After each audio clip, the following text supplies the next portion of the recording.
One other type of transport through the cell membrane is filtration.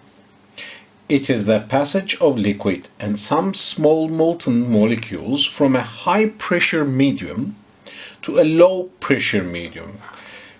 Please be informed that this term here is very important. High pressure medium to a low pressure medium due to the hydrostatic pressure difference on both sides of a membrane. Here the hydrostatic pressure, the pressure of the liquid, the water basically, and depending on the solute weight in the water, decides which side will be higher in pressure in terms of hydrostatic pressure, and the passage of liquid and some small molten molecules from a high pressure medium to a low pressure medium due to hydrostatic pressure difference on both sides of a membrane is named as filtration. For example, the passage of ingredients at the capillary level and in the kidneys, Bowman's capsules level is called filtration. Another type of transport through the cell membrane is active transport. The transport of a substance from a low concentration medium to a high concentration medium by consuming energy, and energy is in the form of ATP, which is adenosine triphosphate, is called active transport. So here we understand that when energy is consumed for transferring material from the cell or out of the cell into the cell, or the vice versa, from a low concentration to a higher concentration medium, is called active transport. Active transport is carried out on living membranes with enzymes and carrier proteins. Energy is always consumed in active transport. That's very important for the active transport. It consumes energy. Whatever the thing is transported, energy is always consumed here. In case of energy deficiency, active transport stops, passive transport continues. In this case, the intracellular and extracellular density differences of some substances disappear, and as a result of this, vital activities in the cell stop, that is, the cell dies. The best example for active transport is the sodium and potassium pump found in various cell membranes. Normally, sodium is more dense in the extracellular fluid and potassium is more dense within the cell. With the sodium-potassium pump, the potassium leaving the cell due to the density difference is pumped into the cell, and the sodium leaking into the cell is pumped out of the cell using energy in the form of ATP, adenosine triphosphate. So, sodium-potassium pump, it is located where the sodium-potassium concentration gradient is formed to create the electrical potential difference, like the nerves and muscles. The calcium pump, this is also a ATP-consuming pump. Calcium pump, it is important in muscle contraction. So it is used for calcium reuptake into the sarcoplasmic reticulum. Sodium-bound co-transport. This plays an important role in the transfer of sugars and amino acids. Hydrogen-bound co-transport. This plays an important role on the transfer of sugars.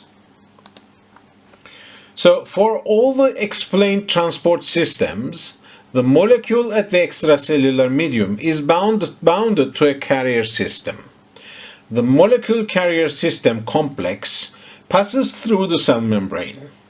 With help of at least one enzyme and energy provided by consuming ATP, the molecule is separated from the carrier and sent into the cytoplasm. The carrier molecule returns back to its original area. If it's from the extracellular fluid bringing material to the intracellular fluid, the carrier molecule then turns back to the extracellular medium, or the vice versa. While molecules transported by passive transport and active transport pass directly through the cell membrane or pores, larger molecules such as fat, starch, glycogen, protein, etc. cannot pass through the membrane. These molecules are taken into the cell by consuming energy and with some membrane changes. This event is called endocytosis. Foods taken into the cells with endocytosis are found in the cytoplasm in the form of food vacuoles. Nutrient uptake can be achieved by phagocytosis and pinocytosis in cells. Now, as you can see in this picture here, diagram here, first, the material that are to be taken into the cytoplasm, big material that cannot pass through the cell membrane, gathers, stimulates the cell membrane, and the cell membrane makes an indentation downwards towards the cytoplasm. This is the extracellular fluid, and this is within the cell. This is the cytoplasm. Makes an indentation in the cell membrane and engulfs the nutrients, and then attaches the outside cell membrane to each other and breaks down the formed vacuole into the cytoplasm, which is called the vacuole here. And this the material in this vacuole will be digested via lysosomes. So endocytosis is the uptake of solid substances into the cell in the form of nutrient vacuoles. The solid material is surrounded by the cell membrane, formed with the help of a false food, and taken into the cell. Then the ingested food vacuole combines with the lysosome, which is the digestive enzyme, and is digested. For example, white blood cells engulfs microbes, and amoeba engulfs their food, way too similar to this process. I urge you to take a look at videos in YouTube maybe about the engulfment of microbes by white blood cells, or engulfment of amoeba, a single cellular living thing, engulfing its food. You can find in YouTube about these videos, and this will show you how endocytosis is like.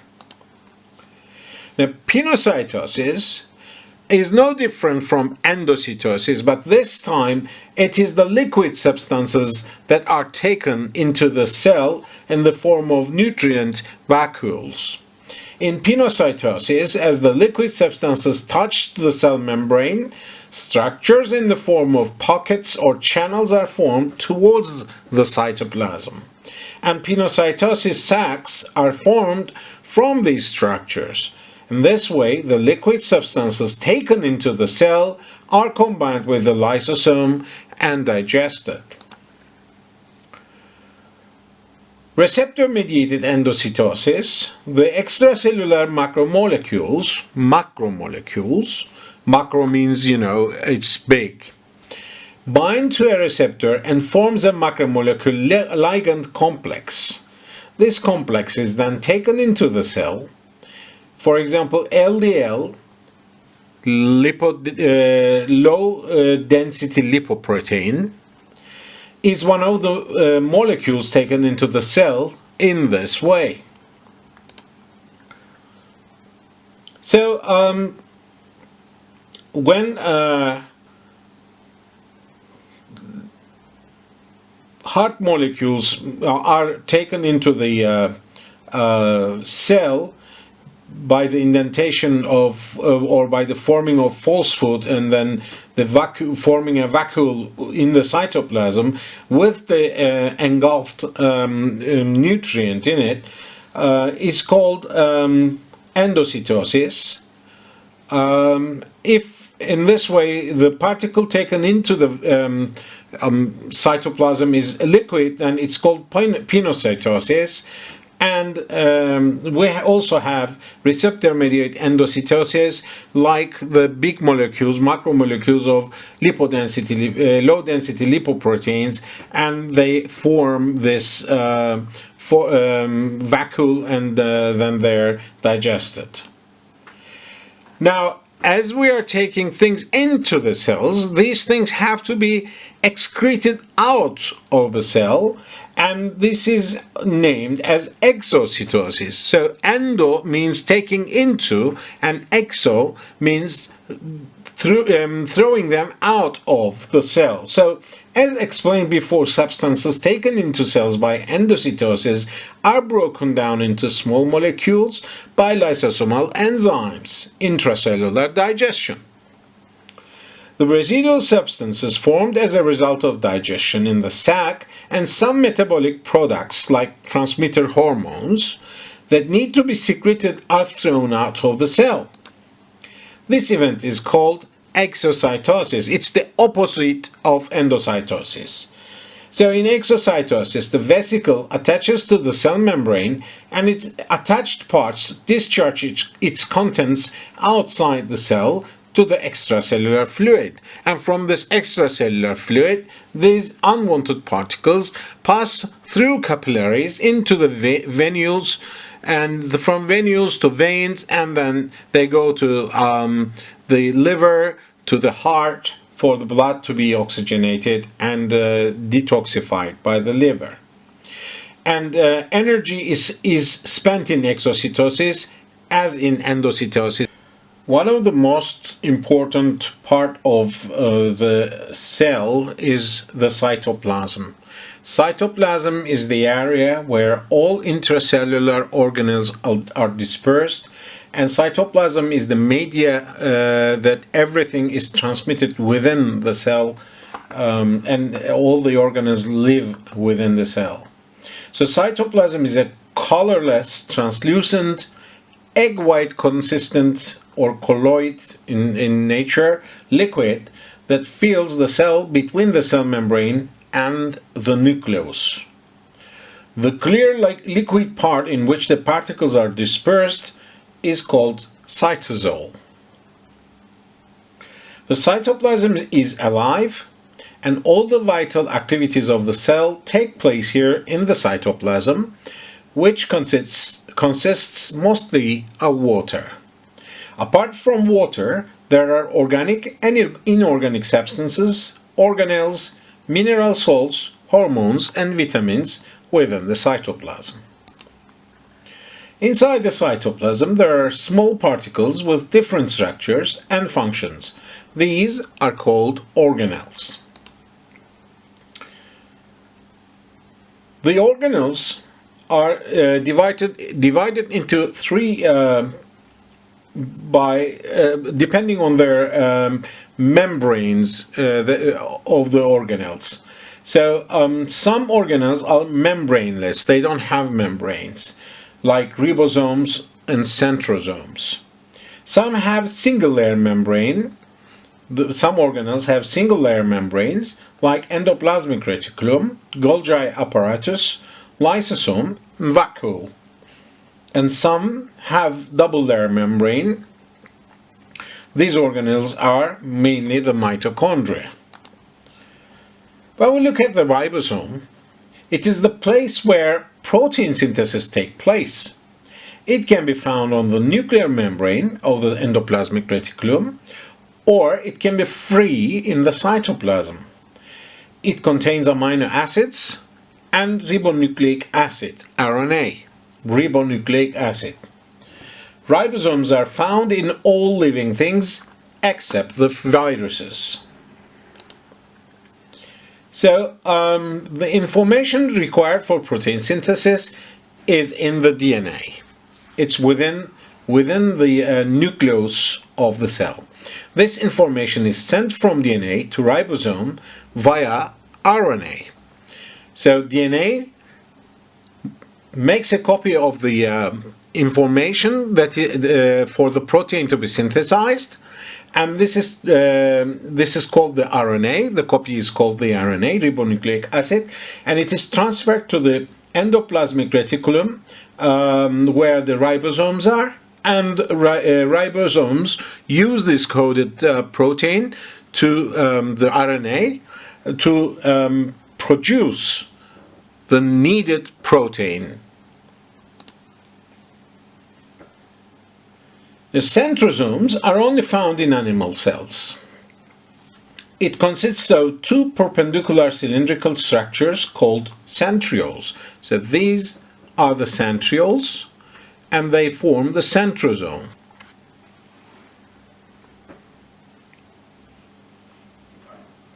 Endoplasmic reticulum, or the ER. ER is mainly found of two types: ribosome bearing, or sometimes it's called granular endoplasmic reticulum, or sometimes it is called rough endoplasmic reticulum, and ER without ribosomes, or non-granular or agranular ribosome. It is also sometimes called smooth endoplasmic reticulum. So granular endoplasmic reticulum helps protein synthesis thanks to the ribosome.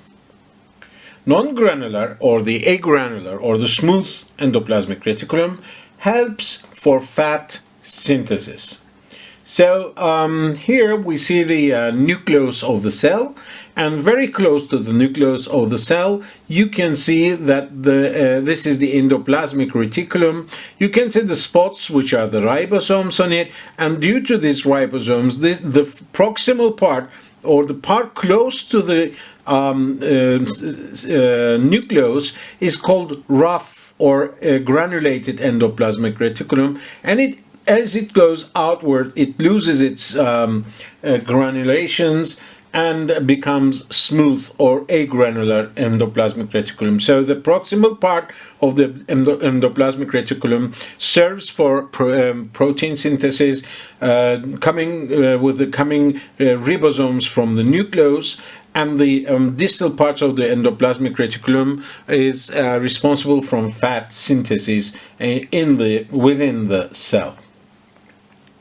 The Golgi apparatus, it is similar in structure to the endoplasmic reticulum. It is formed by the folding of endoplasmic reticulum that forms flat sacs on top of each other. Its main functions are: it enables the production of secretory substances, the Golgi apparatus. So it is found in plenty amounts, especially in salivary, sweat and milk glands of our body. It is the Golgi apparatus to give the substances synthesized in the endoplasmic reticulum its final shape, in other words, to pack them. It also acts as a warehouse and stores the substances as necessary. It is effective in lysosome and vacuole formation. It produces digestive enzymes. It is responsible for the synthesis of fats and the production and repair of cell membranes. Sperm and red blood cells do not contain the Golgi apparatus. So, as we have talked, we have the nucleus, we have the endoplasmic reticulum, the rough endoplasmic reticulum, and the agranular smooth endoplasmic reticulum towards the outside, and we have the Golgi apparatus, which looks similar to the endoplasmic reticulum. As you can see, it's folded within it itself, and it is responsible of producing the fats and digestive enzymes, etc. Lysosome. Lysosomes are found only in animal cells. In them there are digestive enzymes. Their task is intracellular digestion. They help digestion of the intaken materials within the cell. When the cell ages, it bursts and allows the cell to digest itself, so they are also called, these lysosomes are also called as the suicide sacs. This event is called autolysis. autolysis.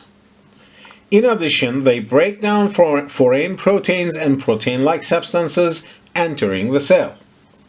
They are found in large numbers in the liver, spleen, and white blood cells. So, lysosomes, as food particles enter into the cell and form the food vacuoles, the lysosomes come into connection with the vacuoles, and the digestive enzymes found within the lysosome enters into the vacuole and digests the intaken material. As we can see from this figure, the vacuoles are found numerously within the cell, and when something is taken from outside with endocytosis, pinocytosis, and there is a need of digestion anywhere within the cell, these lysosomes connect with the vacuoles that are endocytosed into the cell, and they digest it. So, as we can see, they can be found plenty and move within the cell, and they can transport many things within the cell as well. Now let's take a look at the mitochondria. Mitochondria is one of the most important organelles within a cell. It is the center that produces energy within the cell. The number varies according to the energy needs of the cell. Mitochondria are abundant in striated muscle, like all the body muscles that we use for movement, in nerves, heart and liver cells, and these are the areas where most of the oxygen is consumed and lots of energy is needed. And the outer membrane of the mitochondria is smooth, and the inner membrane is curved. That is, the inner membrane is elongated into the matrix, thus increasing the surface. These extensions are called cristae. Cristae is the plural of crista. So the main word is crista. When we say cristae, there are many crista. It's the plural of crista. The fluid inside mitochondria is called the matrix. It has its own DNA, its own RNA and ribosome. It can multiply as needed. So if you force your muscles to work much harder, then the mitochondria within the cells can multiply and try to support the cell with the amount of energy needed to survive under harsh conditions. It can divide when necessary, grow, and synthesize certain proteins necessary for it. So respiration with oxygen starts in the cell cytoplasm and continues in the mitochondria, and the released energy is stored in the form of adenosine triphosphate, ATP. So this is how a mitochondria looks like. There are numerous mitochondria more mitochondria in the mostly used cells, neurons, striated muscle cells, etc. And this is how the inside of the mitochondria is curved, which to form the elongations within its own cytoplasm, the crista. That's the inner membrane, forming the crista inside the mitochondria. The more the crista is, more takes the energy production. We also have within the cytoplasms the peroxisome. Peroxisomes are surrounded by a single layer of membrane and are found in excess in cells with high metabolic activity such as liver, kidney, and heart muscle.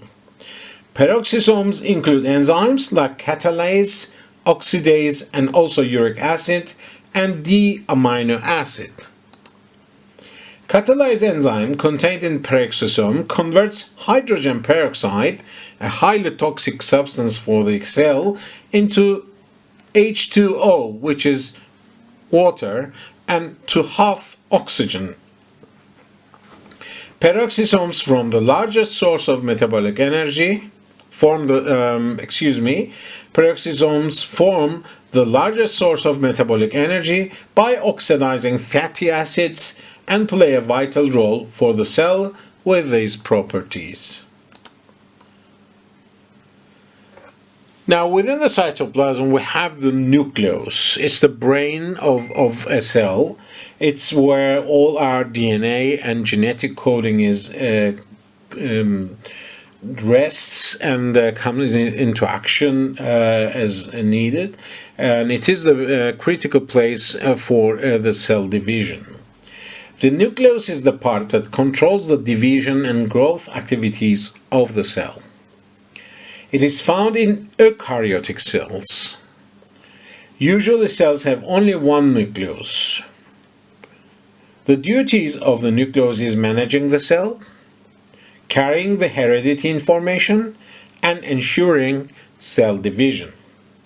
It is the place where DNA is found, and this information is transferred to RNA for the synthesis of proteins, etc.